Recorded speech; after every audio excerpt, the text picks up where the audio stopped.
Again, welcome to our Learn at Home series here at Isaac Health. I'm Joel Salinas. I'm a behavioral neurologist at Isaac. I'm also chief medical officer and co-founder. For those of you that haven't met me before, I did all of my clinical training at Mass General and Brigham Women's Hospital, was faculty at Mass General for several years, and then moved over to New York, where I became faculty at NYU Langone, worked at the Memory Center there. And then almost 3 years now, I've been really helping to bring Isaac to more people with the whole goal of trying to improve the quality of care for individuals affected by issues related to Alzheimer's disease and related disorders, but just generally related to brain health as well, just really making it accessible for as many people as possible. Today, we have the esteemed pleasure of welcoming one of our psychiatrists, Dr. Patrick Ho. Patrick, I'll let you go ahead and introduce yourself. All right. Thanks, Dr. Salinas. It's a real pleasure for me to be here, and so thank you for the invitation. So before joining Isaac, well, I'm a psychiatrist, and before joining Isaac, I completed training at Beth Israel in Manhattan and Sloan Kettering for fellowship, and then worked for many years at NYU Brooklyn Hospital, working in a consultation liaison role. And basically what that means is bridging the intersection between psychiatry and medicine for patients who are medically or surgically hospitalized, and trying to provide some insights in terms of how to best manage clients psychiatrically. I've been with Isaac for a few months now, and working with the various providers, nurse practitioners, MDs, and the staff, and it's been really wonderful being here. Great. Thank you, Dr. Ho. For today's session, I'll start out by just giving a very brief presentation about the links between mental health and brain health. And then we're going to open it up for Q&A. We'll go through questions. Our favorite part is the Q&A. Just for those of you that haven't used the function before, at the bottom of your Zoom window, you'll see a Q&A button. Click on that, and you'll be able to submit your questions. And then at the end of the presentation, we'll go through any questions that are there. I'll just dive right into the presentation. I think this is a subject that's near and dear to my heart. I've always been really interested in kind of, what makes us who we are, why we think and feel what we do. And when we are thinking about cognitive neurology and behavioral neurology, we're often thinking about the thinking piece and not so much the feeling part, but the feeling part is just so essential. It is a brain function. Again, here is kind of myself and Patrick. And just to kind of take a step back, when we talk about brain health, there's a nice definition by the McKnight Brain Research Foundation around mental health and brain health, which is that it's an important component of brain health.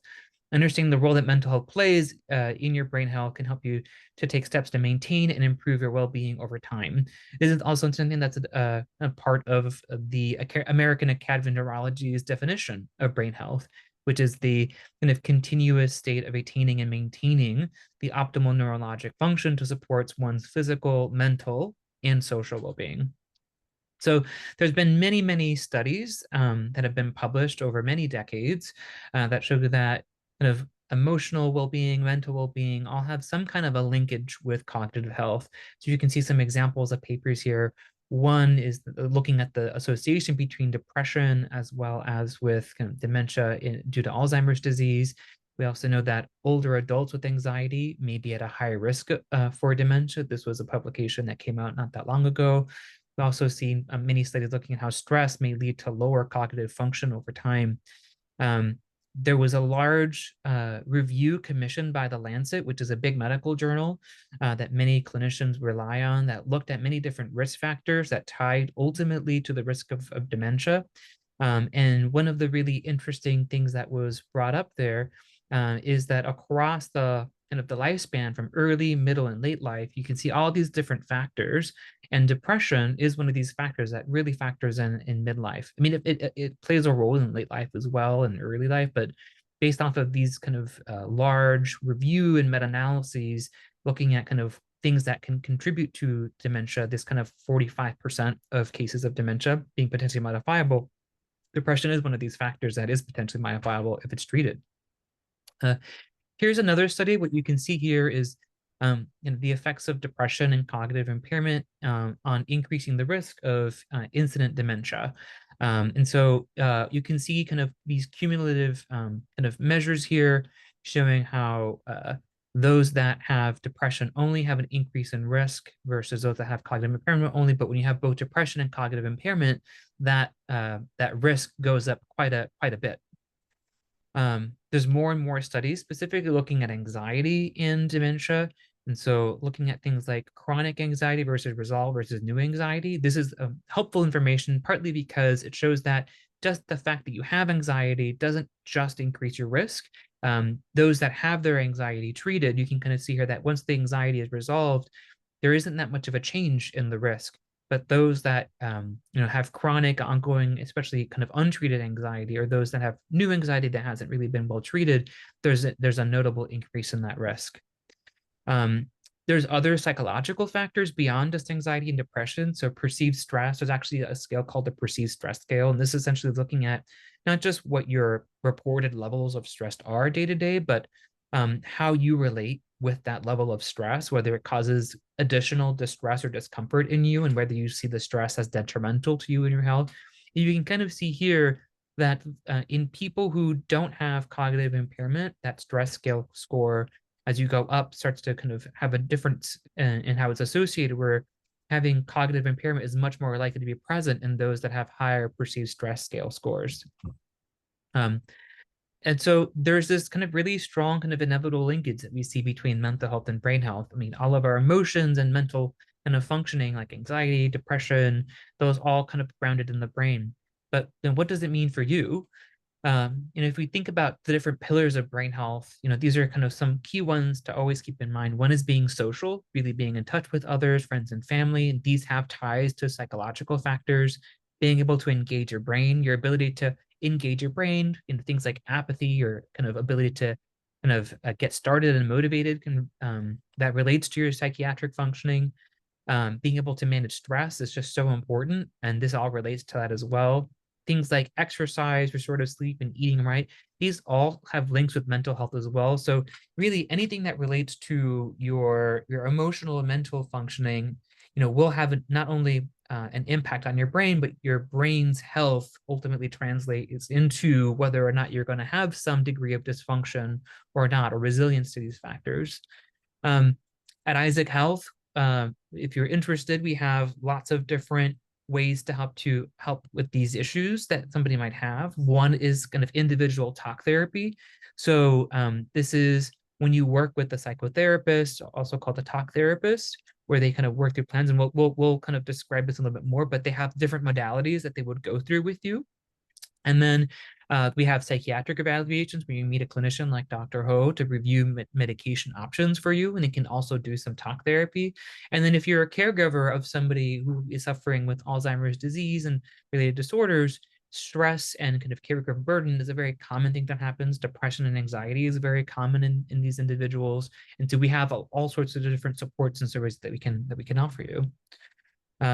We have a kind of a large and growing behavioral health team, including Dr. Ho, Sakina Townsend, and others, including psychiatric nurse practitioners who are here to help, licensed across many different states. With that, I'm going to stop sharing. And it's a bit of a brief kind of presentation, but the goal is really to focus a lot more on the questions. So I'm going to pull up some questions here. Just give me a moment. And I'll also give an opportunity to Dr. Ho. Any comments that you have about kind of what I presented and your own thinking about kind of the links between mental health and brain health? Sure. Yeah, so I think mental health and brain health mental health is just one component of brain health.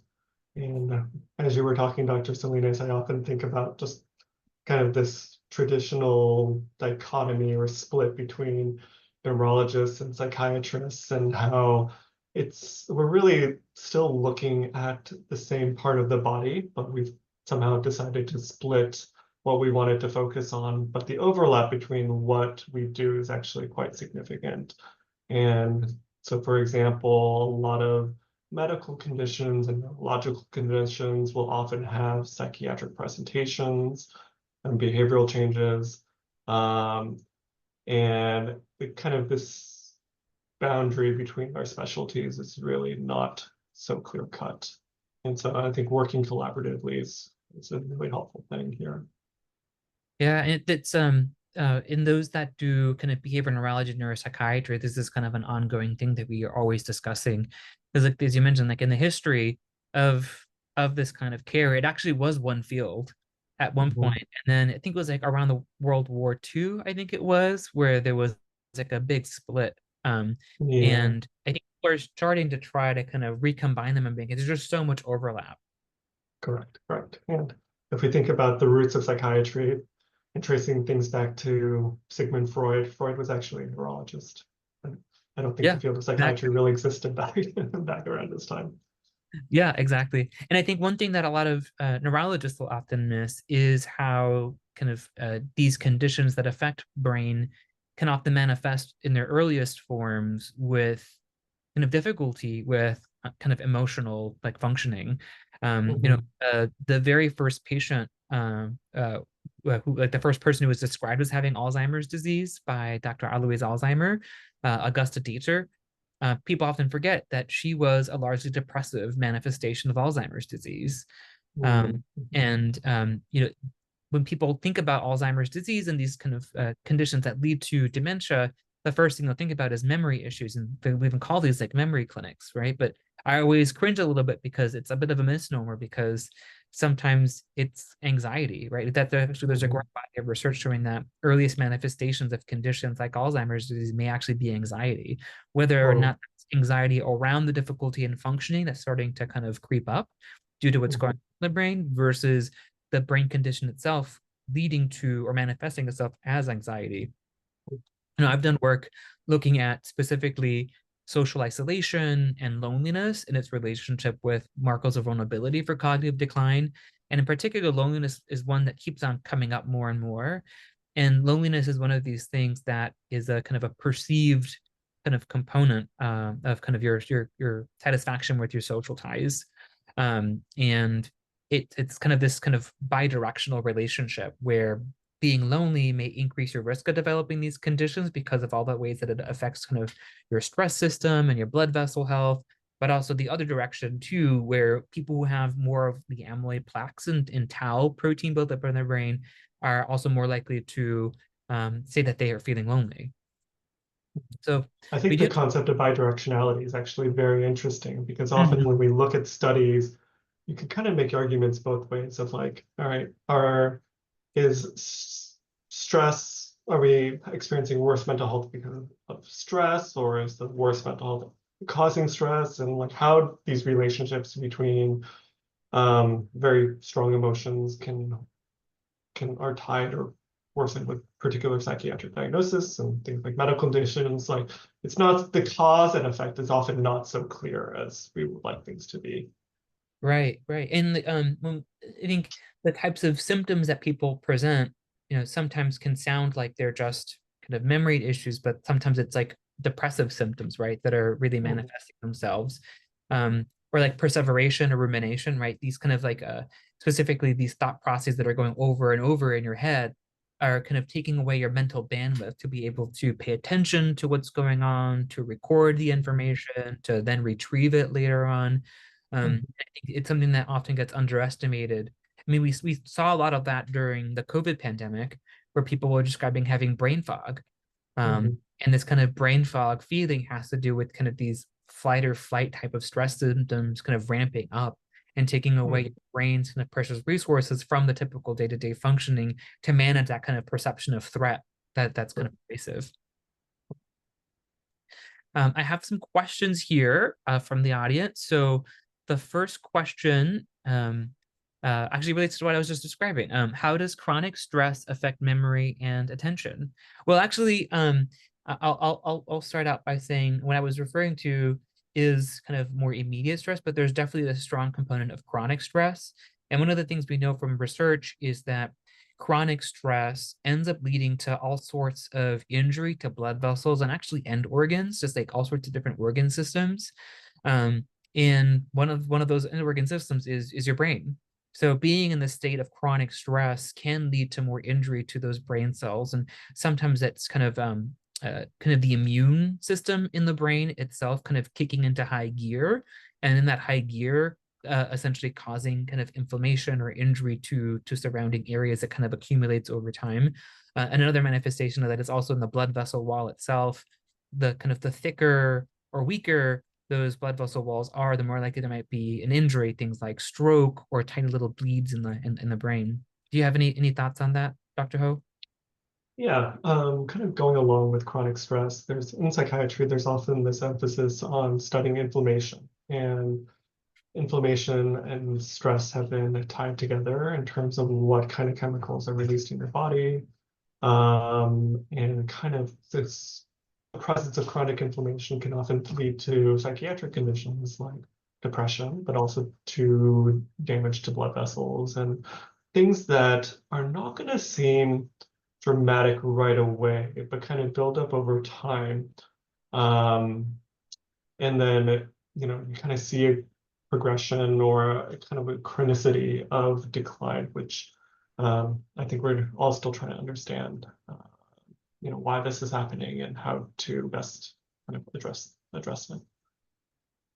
it. Actually, we got another question. This one I also kind of posed to you, Dr. Ho. What is a natural substance that you can take, and presumably, what is a natural substance you can take for kind of emotional kind of dysfunction or psychiatric symptoms? Okay.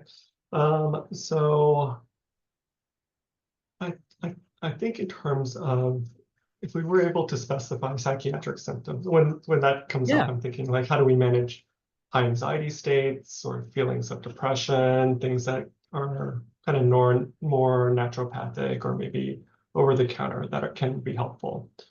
So oftentimes in terms of decreasing levels of stress, people talk about taking herbal teas, chamomile, it's probably the most well known. Things that have mint in them tend to be very well known. In terms of over-the-counter supplements that have been shown to be somewhat beneficial with improving mood, include things like 5-HTP, which is a serotonin precursor that can be found over the counter. And people will say that this can be quite helpful for their mood as well.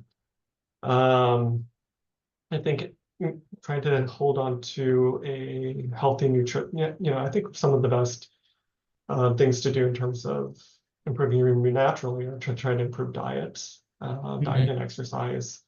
Yeah. Um, uh, and I think overall that's And helpful. I think one theme that's coming up as you're describing is just um how very specific the different treatments are within behavioral health, right? Because it's um, there's anxiety, depression, but there's also things like apathy, low energy, Mhm. fatigue. These are all different symptoms, and they all have their different sets of treatments that you can kind of consider. And I think this relates to another question that kind of came up here in the chat is around um, kind of vascular disease in the brain that can impacts cognition, it can impact mood. I think this is something that I'm quite familiar with in research that I've done, which is people who have small vessel disease or kind of strokes in the brain. One of the common kind of manifestations of that is as apathy, especially when people have a lot of injury to the frontal lobes, which are areas that are very much involved in kind of initiation and kind of motivation and kind of regulation of the self.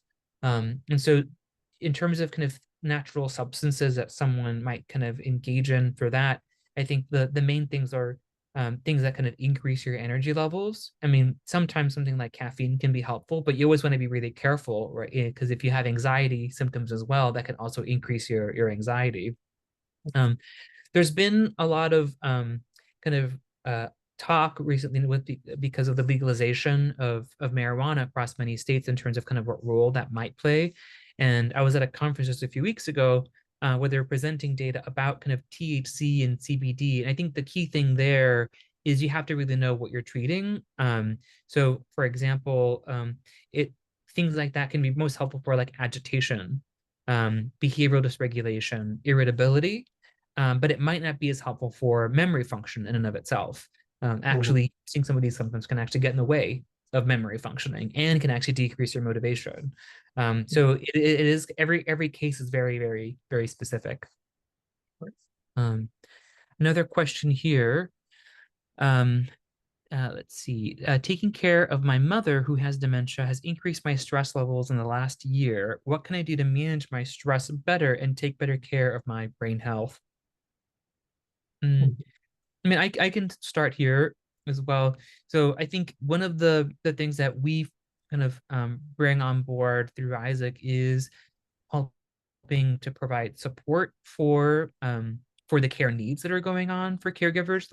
I think that's a common issue is helping to help address issues related to kind of activities of daily living, which can be very, very stressful and physically taxing as well. And the hours, and when somebody has dysregulated sleep, they're up at night at all hours and nobody else can get sleep. And so that leads to a lot of daytime fatigue.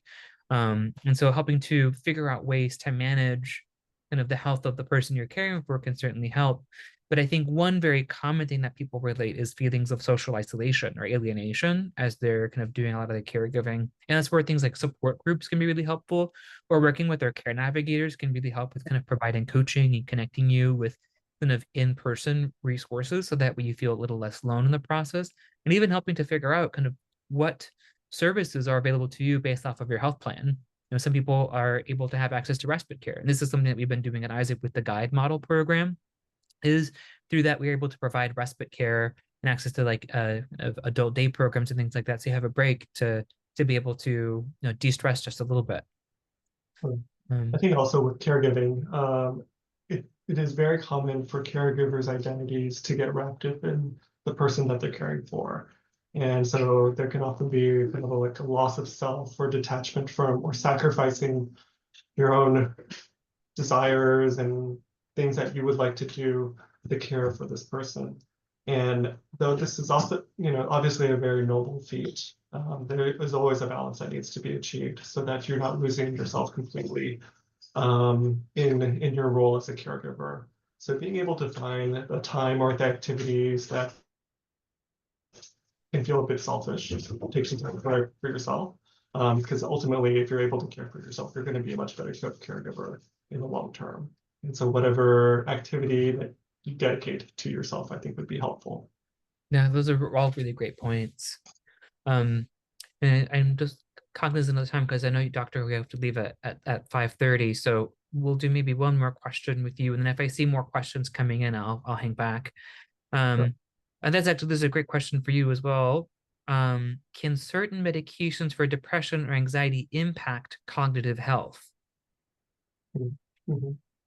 Yeah, so I think this is an interesting question because as we saw earlier from the slides, is if depression and anxiety are appropriately treated, then this leads to better outcome of cognition.